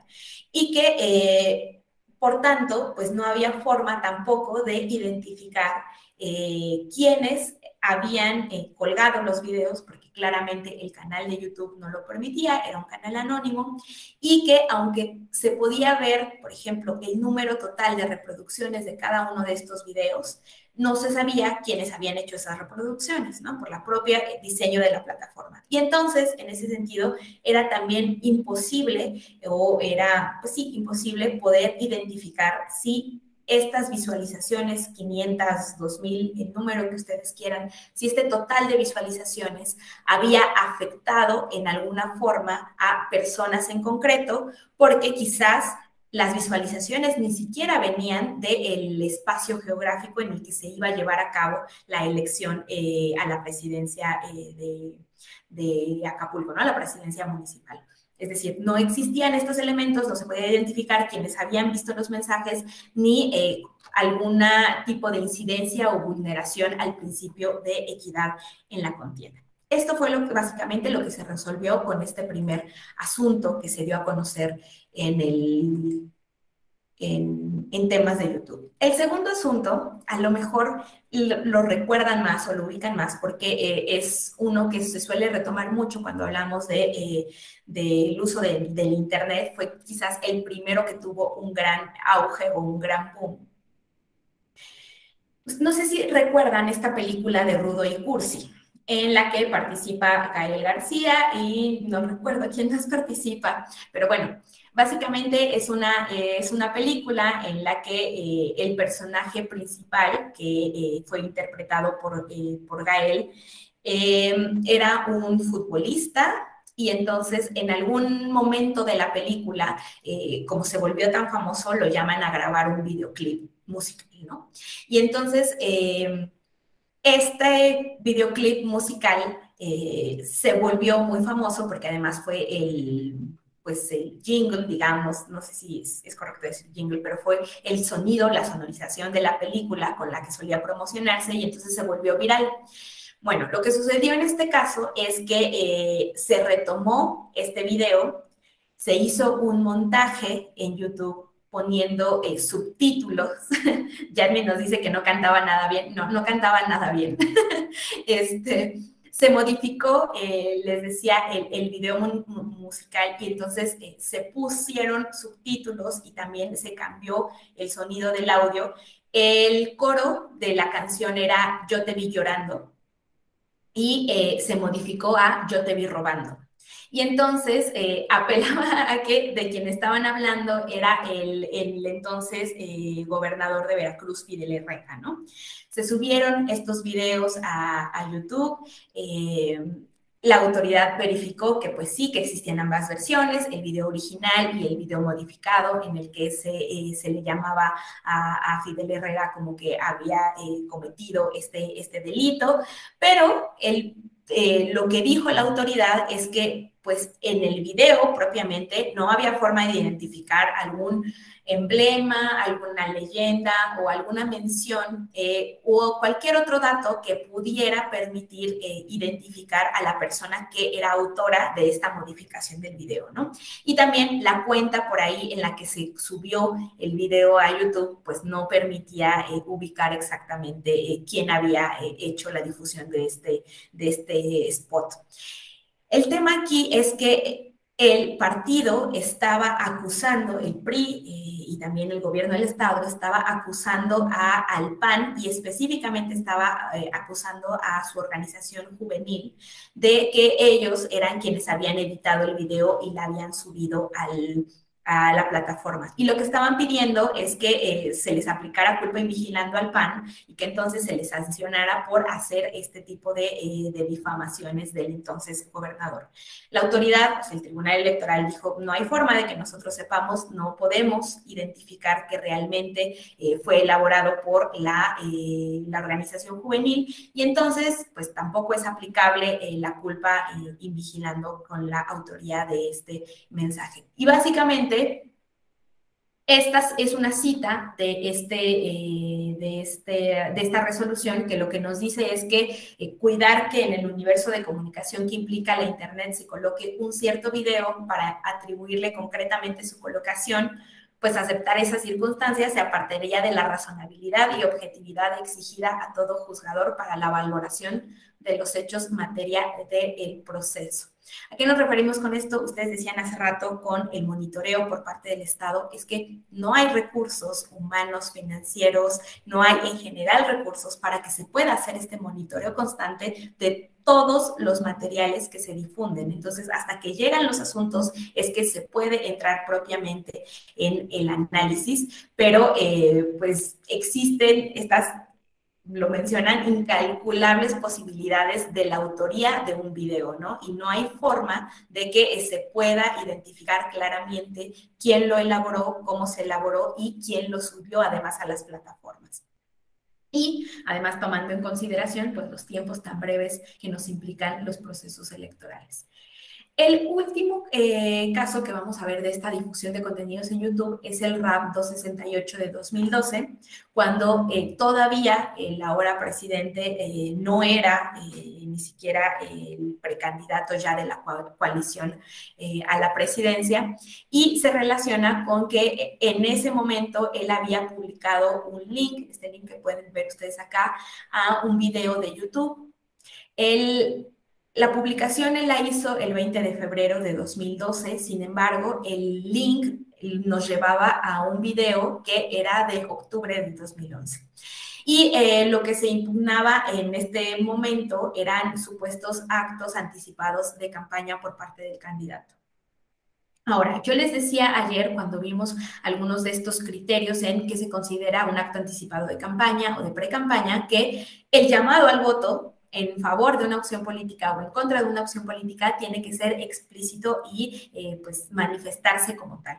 Como ustedes pueden ver en el contenido que está en este mensaje, solo dice: con austeridad y combate a la corrupción puede financiarse el crecimiento económico y la generación de empleos. No nos está diciendo yo voy a combatir la corrupción, vota por mí, o la opción que yo represento es la que va a llevar a cabo estas acciones. No está, es decir, no hay un llamado explícito ni una manifestación explícita en su favor o en favor de la coalición, ni en contra de alguna de las opciones políticas. El tema aquí es que, pues eso, no se actualizaron estos elementos personal, subjetivo y temporal, objetivo y temporal, para que pudiera considerarse que esto era realmente propaganda electoral. Y lo que nos dijo por ahí el tribunal en esta sentencia fue que cuando hablamos del Internet, es un medio de comunicación que permite el constante flujo de información entre las personas que lo utilizan y que además pues siguen a personas de quienes están interesadas por elementos, no sé, personales o por laborales, didácticas, de ocio, etcétera, ¿no? Entonces, las personas pueden seguir a quienes ellos quieran en Internet, no es que estén obligados a seguir a ciertos candidatos o a ciertas figuras públicas, y además, pues, esta distribución que se hace de la información es una distribución libre, y en tanto no se podía también, pues, verificar que esto constituyera algún tipo de propaganda electoral o algún tipo de acto anticipado de campaña, pues no había habido una vulneración con la difusión de ese link a YouTube. Entonces, de estos tres casos, lo que nos dice por ahí el tribunal es que al respecto de estos mensajes en YouTube, aunque quizás ya revisando los casos concretos, ya revisando qué es lo que dicen los contenidos, qué es lo que dicen los distintos videos, pudiéramos identificar que sí hay alguna vulneración al modelo de comunicación política y a las reglas, como están en un ámbito de difusión limitado, es decir, no son radio, no son televisión, no tienen múltiples espacios abiertos en los que cualquier persona pueda verlos constantemente y consultarlos constantemente, sino que implican que las y los usuarios sepan usar Internet, tengan acceso a los dispositivos, sepan a dónde ir y qué buscar específicamente para acceder a estos contenidos. Es decir, hay una voluntad de las y los usuarios por buscar esta información y además por reproducirla, ¿no? Es ingresar al buscador, abrir el reproductor, intentar encontrar el video, todos estos elementos, al no ser entonces una comunicación generalizada, una difusión generalizada, entonces no se podría considerar que existiera alguna afectación grave o determinante a la equidad en el proceso electoral, ¿no? Las personas usuarias tienen esta voluntad, pueden buscar este tipo de información, pero como no está en radio y en televisión, está en este ámbito más acotado, entonces no es posible decir que la difusión de este tipo de contenidos es generalizado o es determinante para el proceso electoral. Esto es básicamente lo que podemos ver cuando hablamos de los distintos videos que se han publicado en plataformas como YouTube. Ahora, vamos con el tema de la autoría y del deslinde. Es lo que nos dice. Tenemos por acá el REP 579 de 2015. ¿Qué es lo que pasó en este asunto? Bueno, estamos ubicados en diciembre de 2015.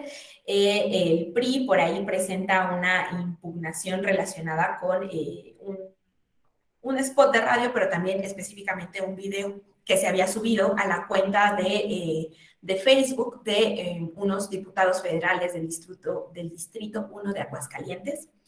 Y entonces, en este video, lo que se señalaba es que habían emisiones de mensajes que calumniaban al partido, al PRI y pues sí, a sus candidatos en ese momento, en el contexto de las elecciones. Bueno, en el análisis, la sala superior, por ahí, la regional especializada ya había dicho que no existía material probatorio suficiente para establecer que realmente no había sido solicitado por parte del Partido Acción Nacional y de Nueva Alianza, porque también se les estaba, la impugnación era en contra del PAN, de Nueva Alianza, y de estos dos diputados del Distrito 1.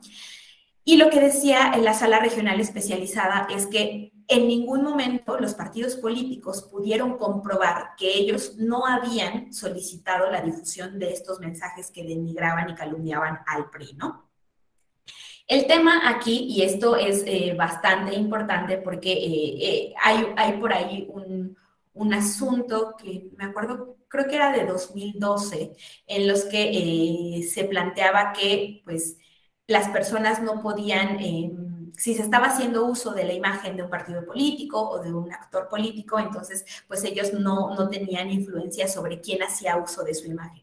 Esto cambia por completo el criterio y lo que nos dice la sala superior en este análisis es que quien tiene conocimiento de que se está haciendo un mal uso de su nombre o de su imagen con fines pues negativos, tiene la obligación pues sí, tiene la obligación de llevar a cabo las diversas acciones que considere pertinentes para evitar que se siga utilizando su nombre con estos fines. Sobre todo, si estamos hablando de que este uso pudiera ser algún tipo de propaganda que vulnerara el modelo de comunicación, porque en todo caso, en lo que se investiga y se hace todo este análisis, pues se supondría que quien emitió estos mensajes fue, en este ejemplo en concreto, había sido el Partido Acción Nacional y Nueva Alianza, y que no habían hecho nada para evitar esta difusión, por tanto, eran acreedores a alguna sanción.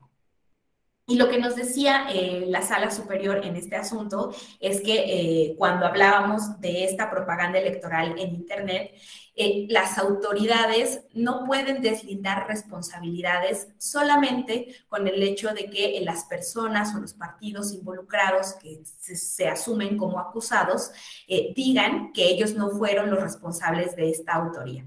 Es decir, el deslinde no funciona simplemente con que el partido diga yo no fui, sino que tiene que comprobar que evidentemente no fue o que en todo caso hizo todas las acciones necesarias para evitar que se vulnerara la normativa a través de este aprovechamiento de su imagen, de sus símbolos o de su voz, ¿no? El uso de su nombre para vulnerar la equidad en la contienda.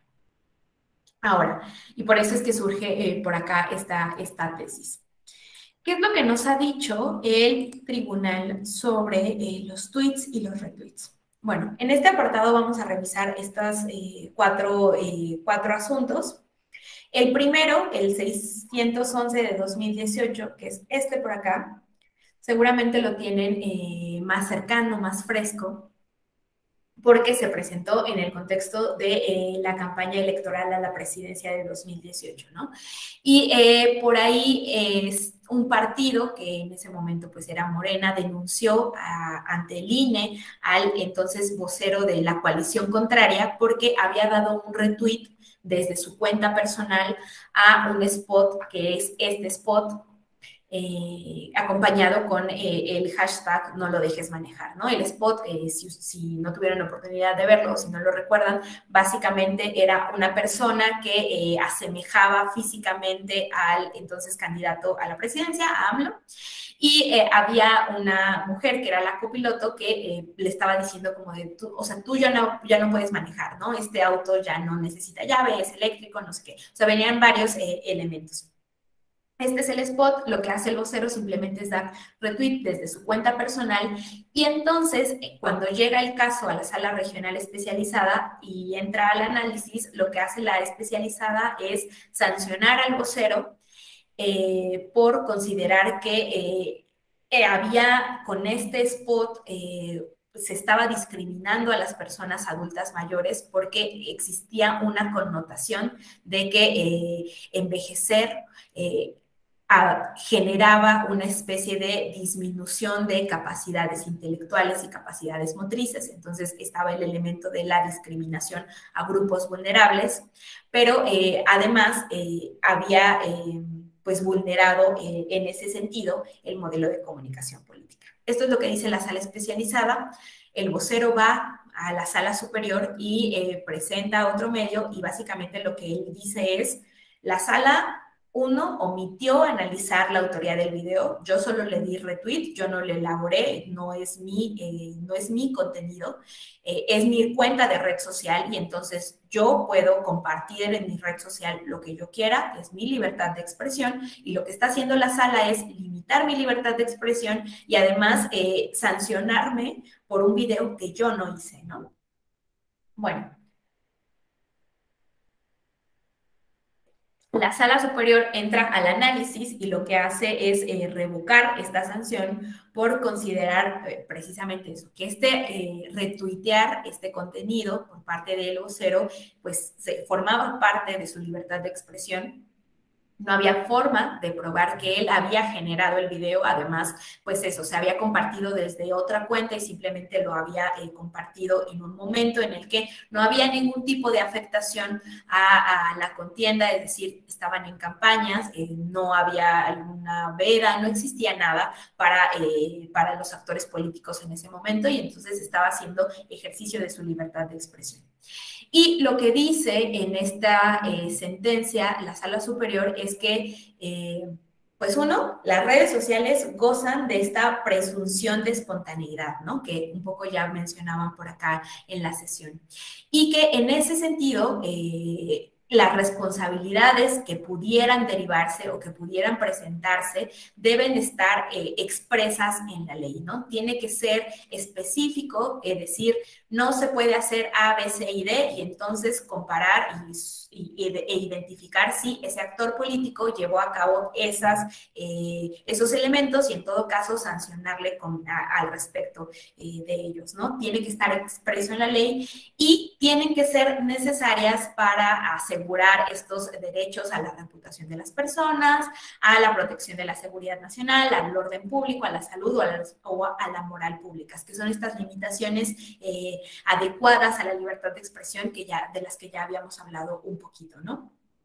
Y entonces el Tribunal Electoral con esta sentencia lo que hace es reiterar que el Estado no tiene la responsabilidad, no debe restringir los medios de comunicación de una forma desproporcionada o poco razonable o irrazonable, ¿no? Porque entonces esto podría llevar a afectar de alguna forma la libertad de expresión y que entonces cuando existan alguna restricción que se quiera incorporar para los medios de comunicación en general, pero cuando hablamos de redes sociales y de Internet, se tiene que analizar también el impacto y el costo que esta restricción va a tener en la propia dinámica de estas plataformas, ¿no? No solo desde la visión pragmática del funcionamiento uno a uno, es decir, si en el caso que estamos hablando del vocero se hubiera eliminado no solamente la posible afectación que en el corto plazo hubiera tenido a la campaña electoral o a, no sé, a estos elementos, sino en general el impacto que puede tener para el funcionamiento de la red, para la interacción entre los distintos usuarios y para futuros casos, ¿no? Es importante que cuando se hagan estas posibles restricciones o limitaciones se tomen en consideración todos estos elementos. Luego, tenemos este caso que es el 673 de 2019, el REP también, en el que igual hubo por ahí un retweet, pero aquí sí se acredita que hay una vulneración a la normativa electoral, porque el tema es que estábamos en veda electoral. Y entonces, entonces era candidato, me parece, a una diputación, era Fernando Belanzarán, dio retweet a una publicación que era de Ricardo Anaya, hablando de la presidencia, pero dio este retweet en veda, y entonces la autoridad determinó pues confirmar esta amonestación que ya había impuesto en su momento la Sala Regional Especializada por considerar que, pues uno, era un candidato a una diputación, ¿no? Y entonces, si bien existe esta libertad de expresión, si bien hablamos del derecho a la información y de que es su cuenta personal y de que puede utilizarla como él considere, pues existe también esta restricción de difundir mensajes durante la veda electoral con el fin de proteger el principio de equidad de la contienda, de este periodo de análisis y de reflexión que tenemos las y los ciudadanos para votar el día de la jornada, ¿no? Entonces, como se vulneró la veda, entonces sí hubo una sanción en ese momento para Belanzarán. El siguiente caso es que es el REP 109 de 2019, que se presentó por parte de la cuenta oficial del Gobierno de México, ¿no? Y en este también hubo por ahí el link a un video de YouTube en el que se hablaba de un proyecto, de este proyecto de Dos Bocas en Tabasco. Se difundió este video el 1 de junio, estamos hablando de que también estábamos en veda electoral. Y como ustedes saben, pues esto vulnera la normativa, ¿no? Entonces, existe no solo estábamos en veda, sino que estábamos hablando de que hay esta prohibición temporal de la que planteamos varios elementos el día de ayer a la propaganda gubernamental para no afectar en esta equidad de la contienda. Entonces, en el estudio que hizo la sala, consideró que aunque el video hablaba solamente de este proyecto de Tabasco, en realidad, pues al emitirse en la cuenta oficial del gobierno y también por ahí en el canal de YouTube del Gobierno de México, entonces se pudo haber afectado los procesos electorales o la equidad de la contienda de los procesos electorales de 2019, aunque solo se mencionara Tabasco, ¿no? Porque está hablando de estos proyectos concluidos o de estas propuestas de proyectos por parte del gobierno que veíamos ayer, que esto está prohibido durante la veda electoral. Solo podemos hablar de protección civil, salud o algún tema de emergencia, educación, con fines meramente informativos institucionales, y entonces se vulneró la veda. Y en este caso, nuevamente lo que hace la Sala Superior es confirmar por ahí la sanción que ya le había impuesto la regional especializada al vocero de presidencia, que pues al salir desde la cuenta del Gobierno de México se entiende que el titular o el responsable entonces sería el vocero de la presidencia, y es a él a quien amonestan en este sentido.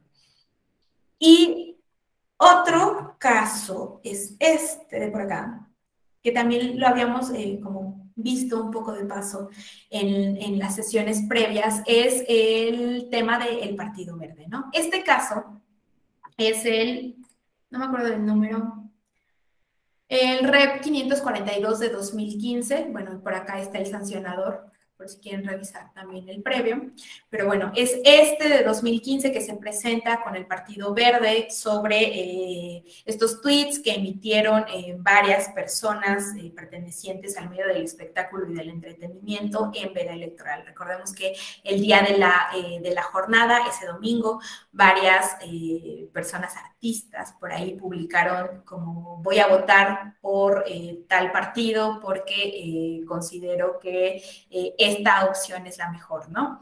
Y este es uno de los, bueno, aquí pueden ver dos de los ejemplos. Básicamente estos hashtags eran las propuestas de campaña en ese entonces del Partido Verde Ecologista, y en una primera instancia, cuando revisó este asunto la sala especializada, se determinó que pues estas personas estaban en el ejercicio de su libertad de expresión el día de la jornada y que entonces pues no había ninguna vulneración al modelo de comunicación, ¿no?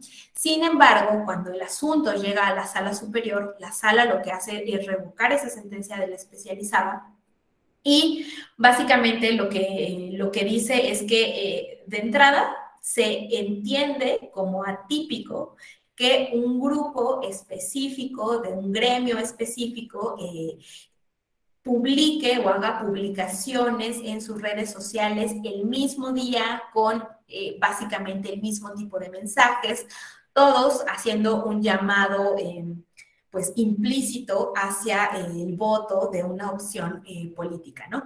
Sobre todo por este tema de todos pertenecen al mismo gremio, todo transcurre en el periodo de veda electoral y se está llamando hacia el voto del Partido Verde.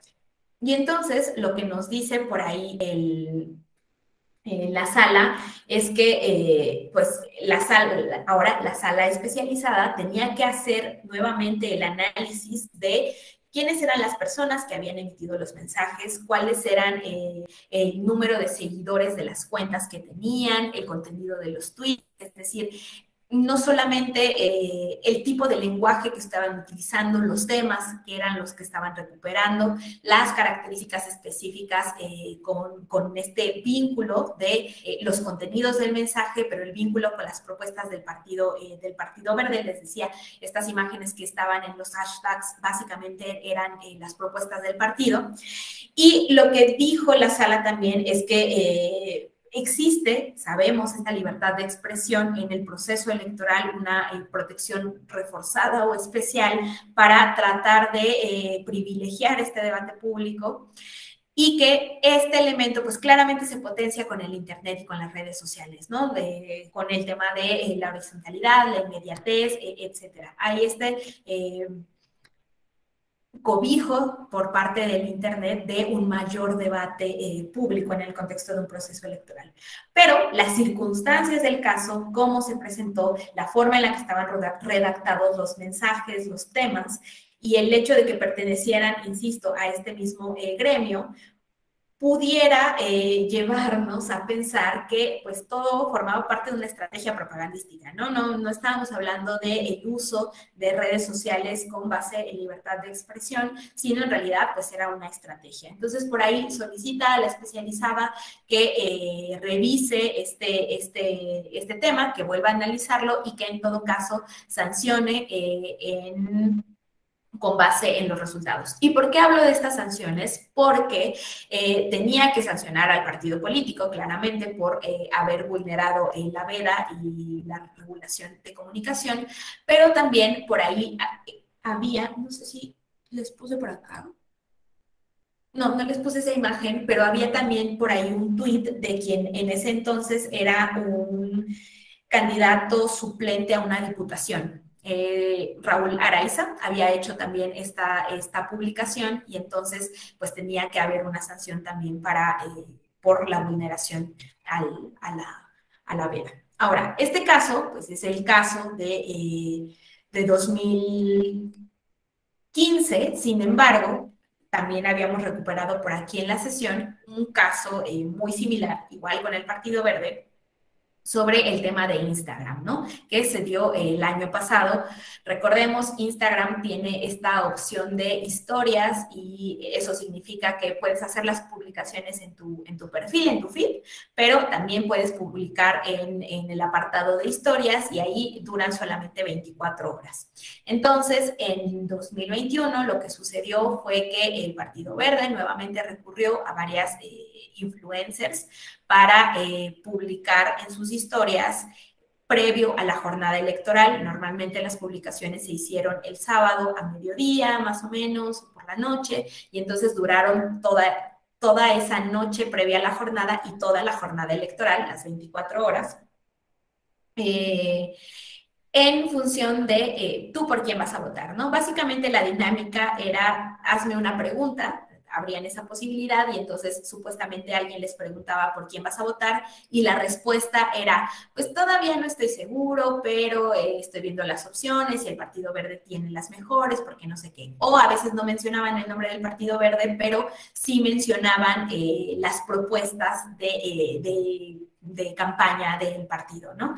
Entonces, básicamente fue retomar el tema de la vulneración a la veda electoral, pero esta vez ya no se hizo por Twitter, sino se hizo por Instagram. Y al respecto, aunque no entraron todavía al asunto en la resolución, en el RAP 172 de 2021, cuando se resolvió el tema de los informes de fiscalización, por ahí la Sala Superior hizo ya un primer pronunciamiento al respecto, ¿no? Lo que nos dice la Sala Superior es, hay una vulneración al modelo de comunicación política, hay reincidencia por parte del partido, ya había sido sancionado en el 2015 por un asunto similar, y entonces lo que hizo en su momento el Instituto Nacional fue multar al partido por 40 millones y además suspenderles por un periodo la transmisión de sus spots en radio y en televisión. Esta es la sanción que se les había impuesto. El Partido Verde claramente fue a Sala Superior para impugnar esta sanción, y entonces en este RAP lo que dice la sala es hay que confirmar porque pues es una conducta grave y es una conducta reiterada, ¿no? Y esto es básicamente el asunto reciente de 2021 con el Partido Verde. Y antes de terminar, vamos con este asunto de publicidad comercial. Y aquí tenemos este REP 153 de 2018 que se relaciona con un par de publicaciones que se hicieron en Facebook, nuevamente en el contexto de la campaña presidencial de pasada, ¿no?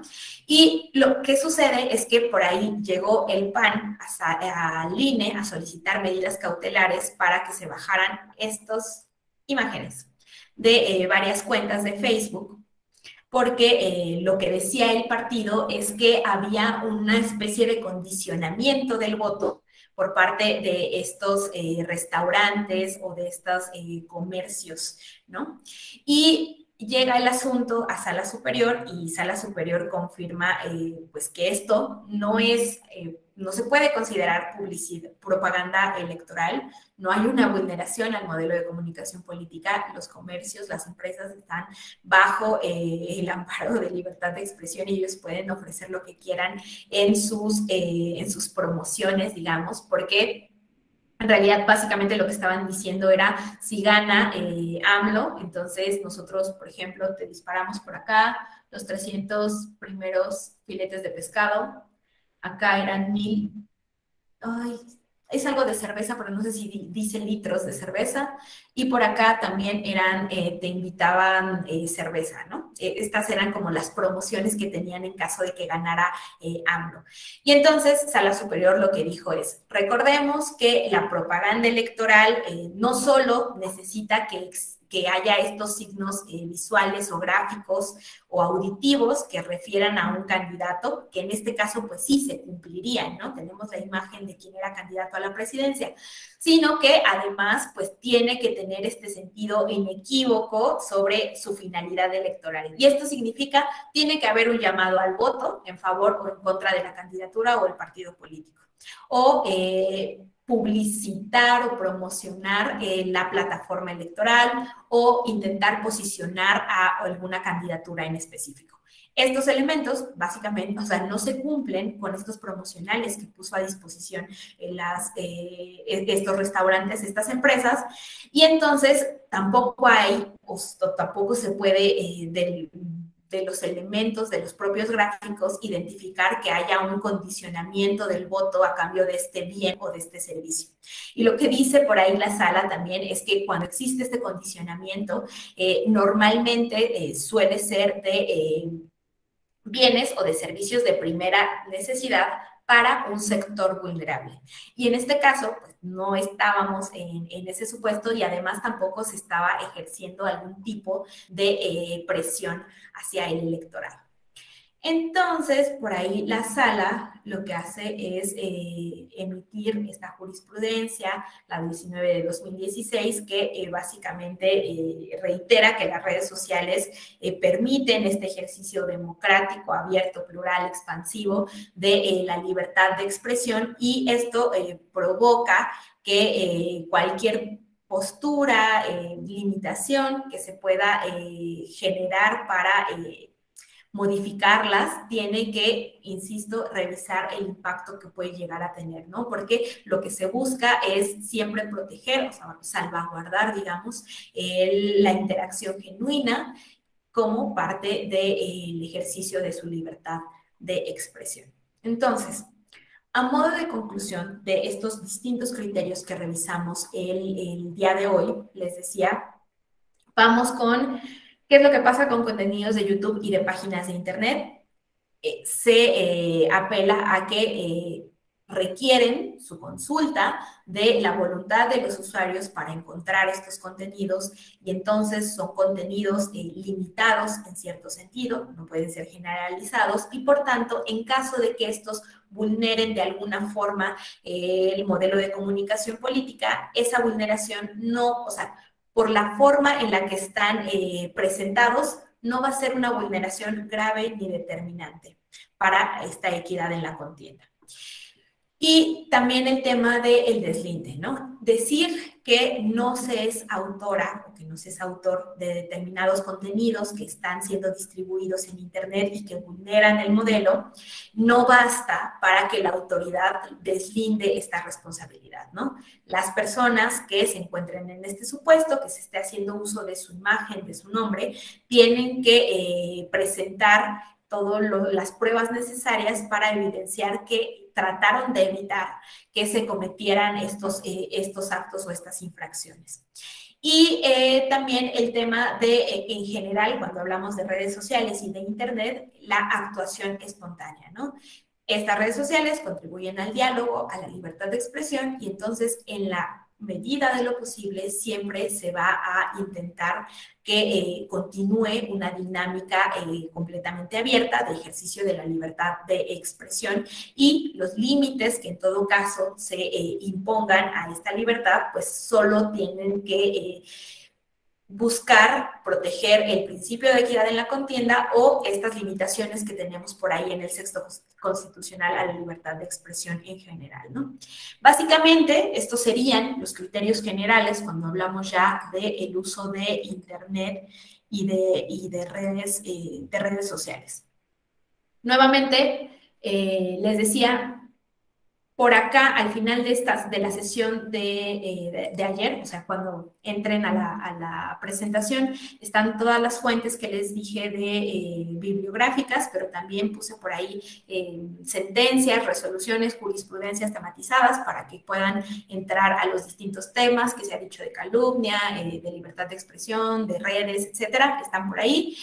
Les dejo igual al final todas nuestras cuentas y mi correo electrónico en caso de que necesiten algo al respecto. Y permítanme, porque les voy a compartir la liga al Prezi por acá en el chat. Les decía, van a tenerlo disponible en el micrositio, pero igual se los dejo aquí en caso de que todavía no lo suban al sitio. Y bueno, eso sería todo por este módulo que estuvo ahí dedicado a libertad de expresión, a un modelo de comunicación política, al uso de la tecnología y al derecho electoral. No sé si tengan alguna duda o algún comentario sobre lo que vimos en estas sesiones o en las pasadas también, algo que se haya quedado por ahí pendiente. ¿No? ¿Todo clarísimo? Muy bien. Pues muchas gracias por su participación en las sesiones y espero por ahí encontrarles nuevamente. Que tengan muy bonita tarde. Buenas tardes, maestra. Gracias. Gracias, maestra. Hasta luego. Muchas gracias. Buenas tardes. Muchas gracias a usted. Que esté bien. Hasta luego.